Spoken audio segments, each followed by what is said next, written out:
আসসালামু আলাইকুম। আশা করি সবাই ভালো আছেন। চলুন দেখে নিই আজকের নিউজ। সৌদি আরবে ৩১১ জন বাংলাদেশি শ্রমিকের মানবেতর জীবনযাপন। নিজের ভাগ্য বদলাতে ৩১১ বাংলাদেশি শ্রমিক পাড়ি দিয়েছিলেন সুদূর সৌদি আরবে। সেখানে অনেকটা কেনাবেচার মতোই তাদের অবৈধভাবে অন্য প্রতিষ্ঠানে ইজারা দিয়েছিলেন নিয়োগকারী প্রতিষ্ঠান। ইজারা নেওয়া প্রতিষ্ঠানে আবার নতুন করে লোক নেওয়া হলে চাকরি হারান এরা সবাই। চাকরি হারানোর পর নিয়োগকারী মূল প্রতিষ্ঠানেও তাদের কোনো দায়িত্ব নিতে অস্বীকৃতি জানায়।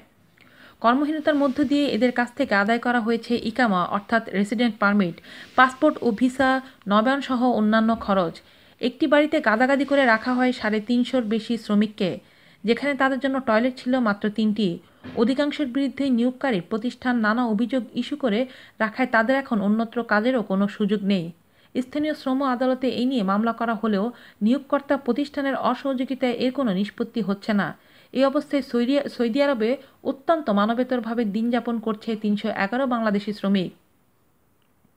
প্রবাসী কল্যাণ ও বৈদেশিক কর্মসংস্থান মন্ত্রণালয় এবং সৌদি আরবে নিযুক্ত বাংলাদেশি দূতাবাস সূত্রে জানা গেছে, সৌদি আরবের মেসার্স আল নাদা ২০১০ সালে স্থানীয় আরেকটি প্রতিষ্ঠান ইনিশিয়ালের কাছে ৪৫০ জন বাংলাদেশি শ্রমিক ইজারা দেয়।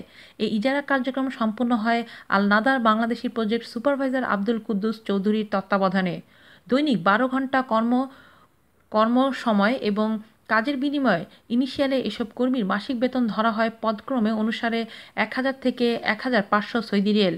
এর মধ্য থেকেও প্রতি বছর প্রত্যেক কর্মীর কাছ থেকে নিয়োগদাতা প্রতিষ্ঠানের পক্ষ থেকে ইকামা নবায়ন বাবদ ৮৫০ রিয়াল, পাসপোর্ট নবায়ন বাবদ ৩০০, ছুটির টিকিট ও ভিসা বাবদ ৩,২০০ এবং ফাইনাল এক্সিট বাবদ ২,১০০ রিয়াল করে আদায় করতেন আব্দুল কুদ্দুস চৌধুরী।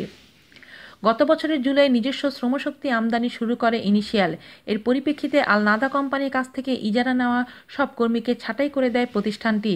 চাকরি হারিয়ে শুরু হয় শ্রমিকদের মানবেতর জীবনযাপন। চাকরি হারানো কর্মীদের কোনো দায়িত্ব নিতে অস্বীকৃতি জানায় আল নাদা। এরপর থেকে স্থানীয় বাংলাদেশি কনসুলেট অদূরে নাজালা এলাকায় একটি ছোট্ট ভিলায় গাদাগাদি করে থাকতে দেওয়া হয় ৩৬৭ শ্রমিককে। শেষ পর্যন্ত এই পরিস্থিতি থেকে রেহাই পেতে কাজ, বেতন, খাবার, উপযুক্ত আবাসন, পানি ও বিদ্যুৎ সরবরাহের আবেদন জানিয়ে স্থানীয় বাংলাদেশ কনসুলেটে যোগাযোগ করেন শ্রমিকরা। এরই পরিপ্রেক্ষিতে গত বছরের ৫ই আগস্ট জেদ্দায় লেবার কোর্টে একটি মামলা করে বাংলাদেশ কনসুলেট। এরপর সেখান থেকে কয়েকজন বাংলাদেশি শ্রমিককে আটক করে দেশে পাঠিয়ে দেওয়া হয় সৌদি পুলিশ। বর্তমানে ৪টি গ্রুপে মোট ৩১১ জন কর্মীর মামলা জেদ্দা লেবার কোর্টে প্রক্রিয়াধীন রয়েছে। এ নিয়ে এরই মধ্যে ৫টি শুনানি অনুষ্ঠিত হয়েছে, কিন্তু কোম্পানি কর্তৃপক্ষের অসহযোগিতার কারণে এখনও চূড়ান্ত শুনানি অনুষ্ঠিত হয়নি। সর্বশেষ গত ৪ই মে বাংলাদেশ দূতাবাসের পক্ষ থেকে কাউন্সিলর মোহাম্মদ আলতাফ হোসেন স্বাক্ষরিত এক চিঠিতে এসব কর্মীর দুর্ভোগের বিষয়টি বিবেচনার জন্য প্রবাসী কল্যাণ মন্ত্রণালয়কে জানানো হয়। জেদ্দায় বাংলাদেশ দূতাবাস সূত্র জানায়, মালিকের অনৈতিক কর্মকাণ্ড, শ্রমিক নির্যাতন ও সর্বোচ্চ পর্যায়ের মানবাধিকার লঙ্ঘনের কারণে সৌদি আরবের অন্যতম খারাপ প্রতিষ্ঠান হিসেবে পরিচিত আল নাদা প্রতিষ্ঠানটি প্রতিশ্রুতি ভঙ্গ করে সাধারণ শ্রমিকদের বেতন দিত মাত্র ৩০০ সৌদি রিয়াল। এছাড়া শ্রমিকদের কাছ থেকে ইকামা বাবদ বছরে ৮৫০ রিয়াল আদায় করত তারা। শ্রমিকদের অন্য প্রতিষ্ঠানে ইজারা দেওয়ার বিষয়ে প্রবাসী কল্যাণ মন্ত্রণালয়ের প্রতিনিধিদের দলের এক সদস্য বলেন, এভাবে শ্রমিকদের ইজারা দেওয়ার কোনো বৈধতাই নেই। বাংলাদেশের দূতাবাসই এর অনুমতি দেবে না। অর্থনৈতিক মন্দার কারণে ওই সময় আল নাদায় কোনো কাজ ছিল না।